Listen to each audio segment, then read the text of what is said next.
Abuelo's Awakening Omniscience combo up against Tyler Geist, who has the coolest surname in the room, I'm just saying, on Dimir Midrange. Now, Dimir Midrange, I don't think we've seen that on camera just yet. And this deck looks like it's a couple of iterations late to the party, yet it's still doing really well. Yeah, so interesting. This is basically the deck that was really popular, and I played it along with some of my teammates at the World Championship way back in October of last year. Yeah, so it's almost like things have come full circle, right? Yeah. It went a little bit out of fashion when everyone was so excited about This Town Ain't Big Enough those sort of bounce style decks. But now it's just back to the classics, right? The individual card quality, the nice black removal, enduring curiosity to get ahead and drop the hammer once you can develop some board presence. So I like it, and I got to imagine this is one of the matchups where it's relatively well set up between the black discard spells like the Deep Cavern Bat we're seeing, as well as the blue permission spells to supplement. So kicking things off here, real nice curve going Spyglass Siren into Deep Cavern Bats.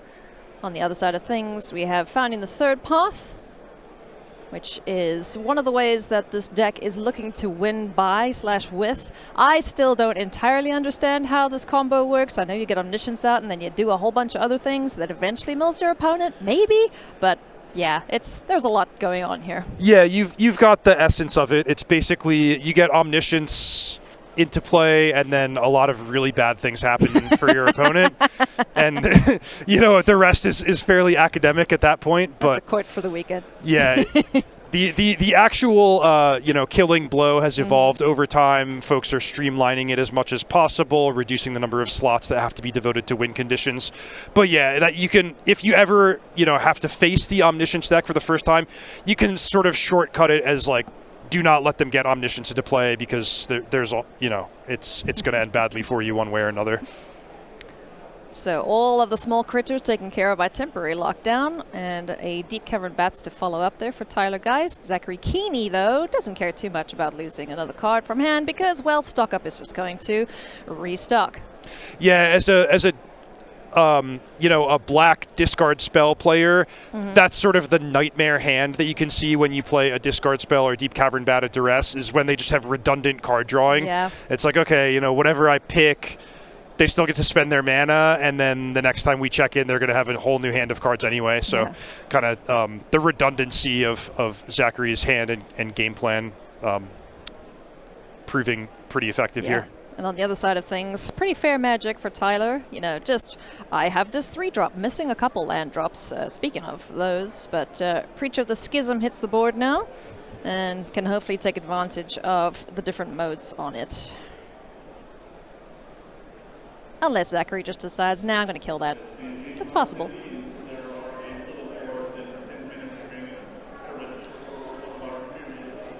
We did mention, Ailey, Omniscience is our second most played deck in the field after the Boogeyman of the Is It Prowess deck.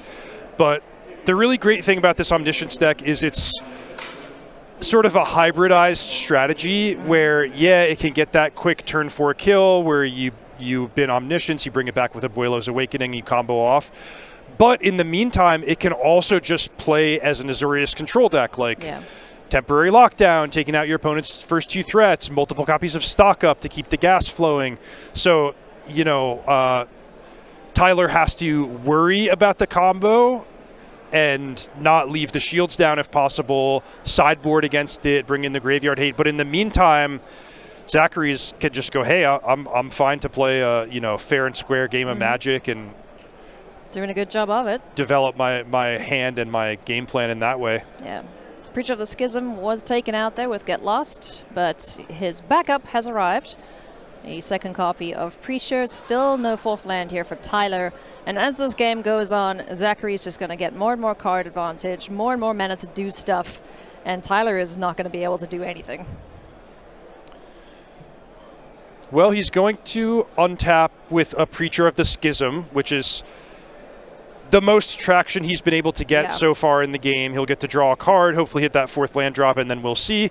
But Zachary, with the high life total at this stage in the game, many more lands on the battlefield. We know he just freed up a stock up from the Deep Cavern Bat. So gotta like Zachary's position, though the game is not necessarily close to over yet. Oh, no. This one's going to go a while. There's no red stuff involved, you know? For the first time in our feature match area, the color red is not represented. No. Go Esper colors. So, hello. Sheldred's here. Speaking of cards that kind of fell out of favor, this one was everywhere at one point, and then nowhere at all to be seen, as this poor preacher cannot stick on the board. I have a theory about Sheldred the Apocalypse, and it's exactly what you said, where she falls out of favor. People get sick of it, and she's like been around a long time. Everyone's excited to try the new cards whenever a set comes out. I think maybe Sheldred's just been the best thing you can be doing the whole time. Oh, I love that version too, the Phyrexian one. Yep. Good taste, Tyler. Yeah, it's such a I don't want to say dirty, but you do feel dirty playing Sheldred. Because it's just like, yes, draw cards. Draw all the cards. Stock up, though, doesn't do that. So, unfortunately, no dings for Sheldred. But when she's on the board, you will definitely take note of your cards. And if they say put or draw, big difference. Just one of the many sort of secret benefits of stock up is not triggering Sheldred. But here, Zachary's going to take 4 off the Dragonstorm. But he does get to bin Omniscience setting up. This is getting dicey, though. I mean, either player is potentially 1 or 2 cards away from being killed. Like Zachary's going to get knocked down to 7, facing the prospect of another 2 damage in his draw step. Tyler, on the other hand, has to worry, hey, Zachary's seen half his deck at this point, 1 Abuelo's Awakening, and I could be done for. Yeah, and he doesn't really have all that much to deal with Sheldred. As far as dispersals, there's 3 of them, and only 1 get lost. There is the Meringue River Regent, but that's just all temporary answers to Madame Sheldred, as we do see Anafar's dispersal, sending that back to hand. So, Enduring Curiosity doesn't get the card off of Sheldred making contact, but at least the cat sticks around. Okay, so I predict here we're going to see Abuelo's Awakening.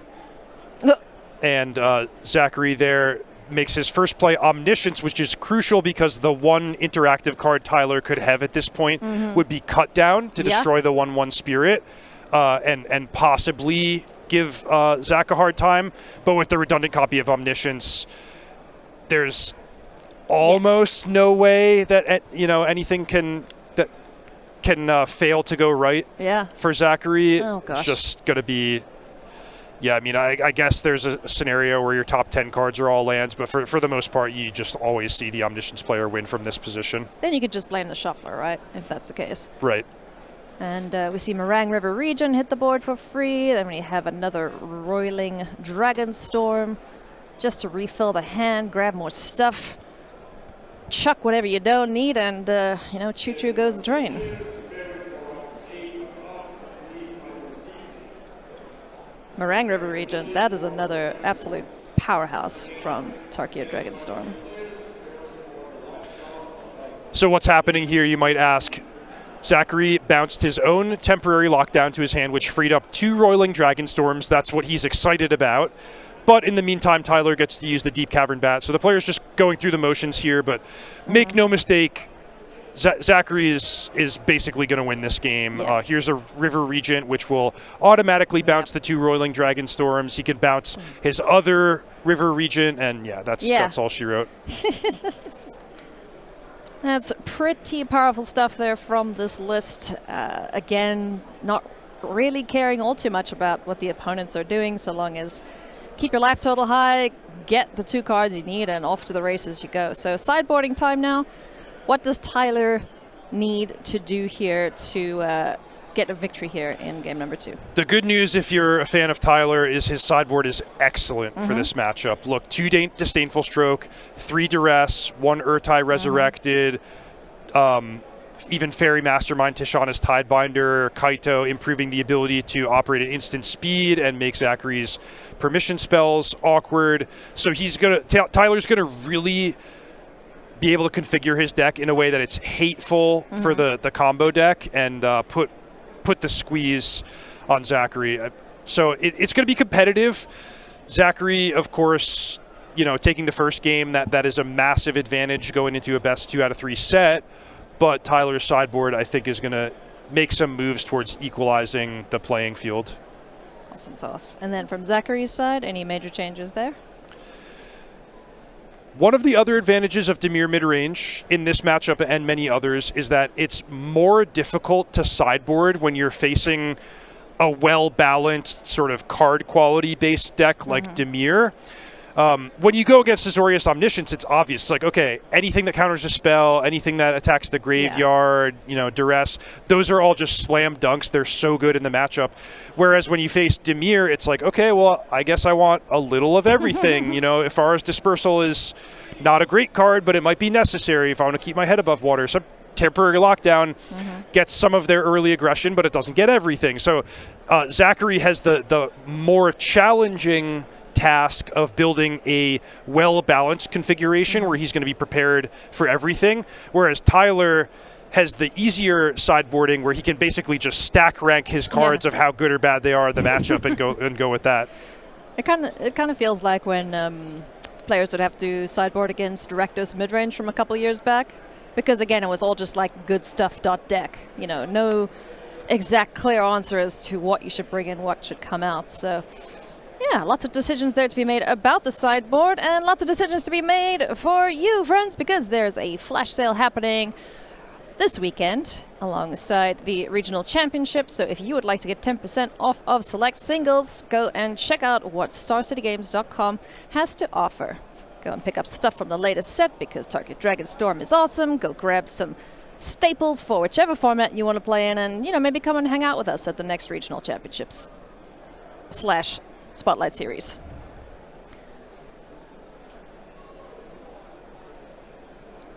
It is kind of cool that this deck has just kind of gone full circle. It's like, whoop, okay, we're back now.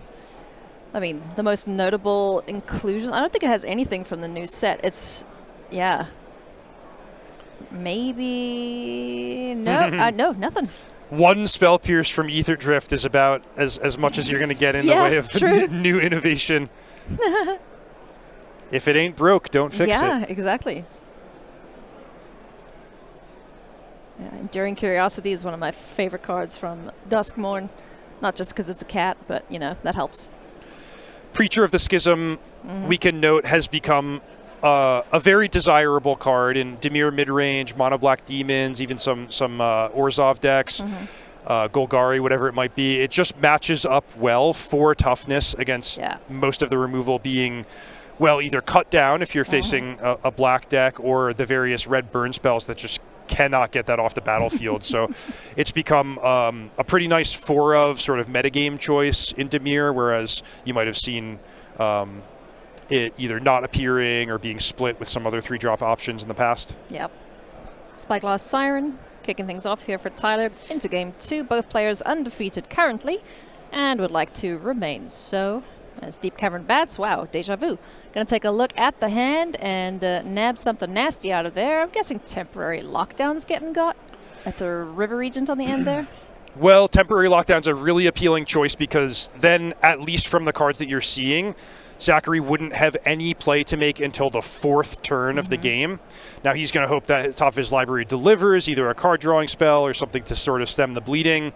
But, yeah, I mean, if Tyler gets to take 4 turns of actions before Zachary plays his first spell, that's pretty substantial advantage. Yeah. Can you capitalize on it, though? That is the question, as turn 3 sees an attack as well as a Kaito, Bane of Nightmares, flashing in, or ninjutsuing in, sending the Siren back to hand. That's the dream start. Nice. Yeah, so 1-drop into Bat into Kaito, and because you had the 1-drop, you don't even have to bounce the Bat back to your hand. So at this point, Tyler has the dream start. He's applied the pressure, and now he wants to use the Kaito card drawing, card selection ability to just find every piece of interaction that he can. That's the recipe with this Dimir deck. Get ahead, and then use your interaction to stay ahead. So he's looking for Duress, Spell Pierce, Disdainful Stroke, more deep cavern bats, whatever he can get his hands on to make sure that Zachary does not either combo off or otherwise claw back into the game. Doesn't like either of those cards. A spare copy of Kaito and a Floodpits Drowner hit the graveyard, so dig in to find as much gas as possible. Do not slow down. Go, go, go, and get Zach dead as quick as possible. Oh no! Off the top, I assume. Get Lost says goodbye, Kaito. That's unfortunate. And Tyler says, "Oh, if I had known you were going to do that, I would have surveilled the other one to the top." But it's okay. I mean, realistically, that was the best card Zachary could have there in order to allow the game to continue.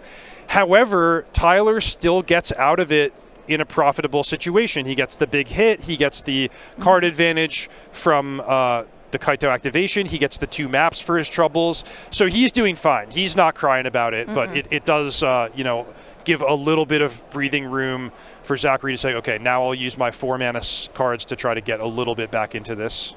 Nice. Oh, I like this. Making this bet huge, as there is a Shieldred revealed off the top of the library. So 3 counters on our friendly little bat, and 4 damage done there to Zachary. For what it's worth, Tyler did take the Overlord of the Mistmoors rather than the temporary lockdown, so Zachary has the option. He could just 1-for-1 against the bat if that's what he decides is worthwhile.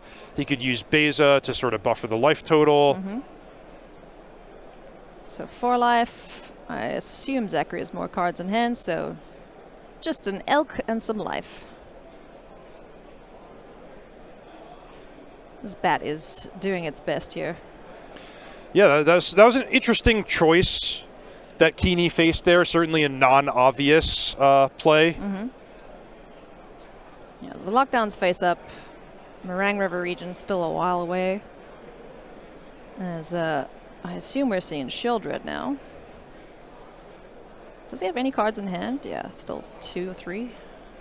Nice. Spyglass Siren hits the board too. Map token along with it.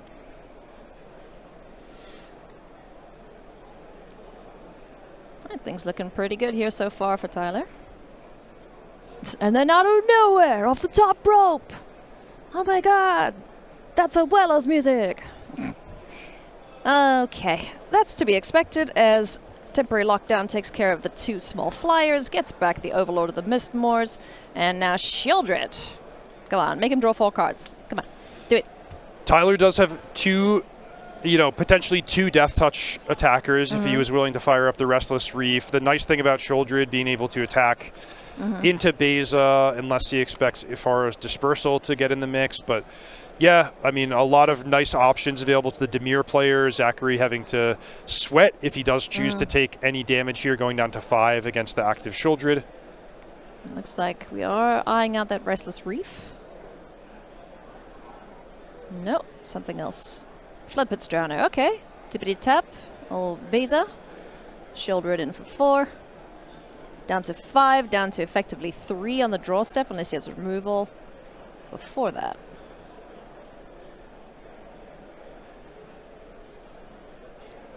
For mana, 1 card I can spy there for Tyler. Another Spyglass Siren, perhaps? Thinking about it. Yep, Spyglass Siren hits the board, and another map token for his troubles.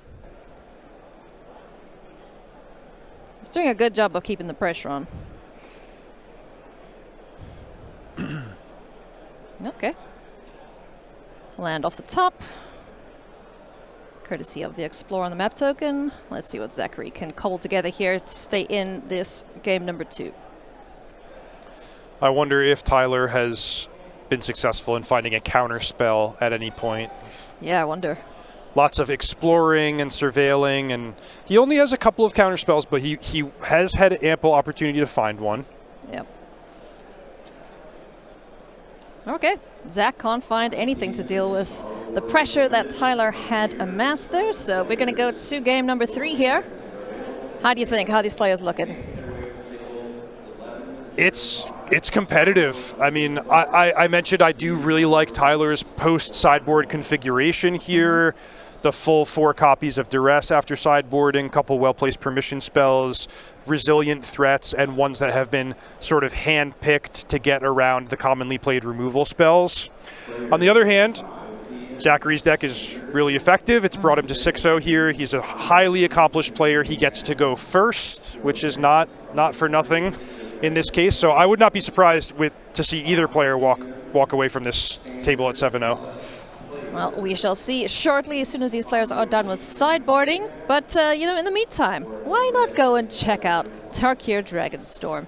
It is available. It is awesome. There's some sweet treatments that you can get for these cards. Go to starcitygames.com/MTG-TDM to go and pick up any cards that you fancy from the set. I can tell you that it's a real nice experience opening the collector boosters, because they're all so shiny. I'm probably a dragon. The one that hoards all the gold. I like my shinies. It's piles and piles of yeah. collector boosters and foils. It's my weakness. They're so nice. Roiling Dragonstorm to kick things off for Zachary after a Spyglass Siren from Tyler. So we have Omniscience in the bin. Alert, alert. If there's a bat, then it's been the same opening every game, but alas. Tap land. Did not use the map, so what do you make of that? I want to kill something. That is Clarion Conqueror though, right? So not gonna happen.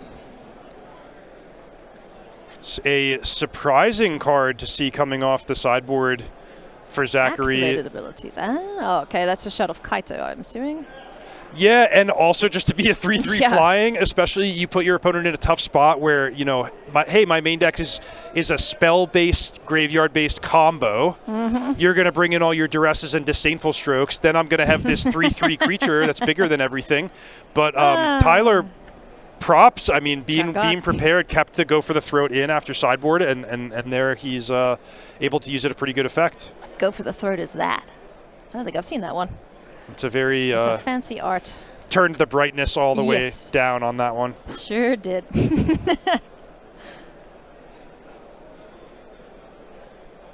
So, Voice of Victory. Okay, so that's another nuisance on the board. Now Zachary's just bringing in all of the no, you may not cards. Or at least starting off with them. Yeah, I think this is anticipation of Tyler going much lower on removal spells. The Voice of Victory, I mean, I don't imagine... Oh, there it is. Let's see if he can win from this position. It's happened plenty times before.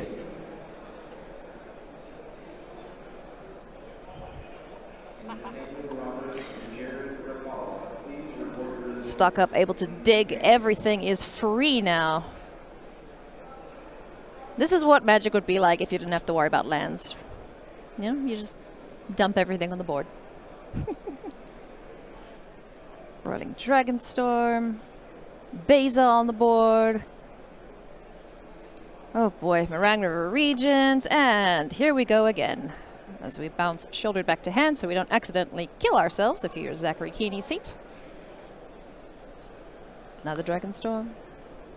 Yeah, so I would call this a very high percentage win for Zachary on this turn. But the thing is, what's the worst case scenario? If you find all lands, you still have an Omniscience, a 6/7 Dragon, a high life total. There's really no downside, even if he has to pass the turn. So I think this is going to be Zachary advancing to 7-0. Congratulations. Oh, my goodness. Look at that. He was stressing.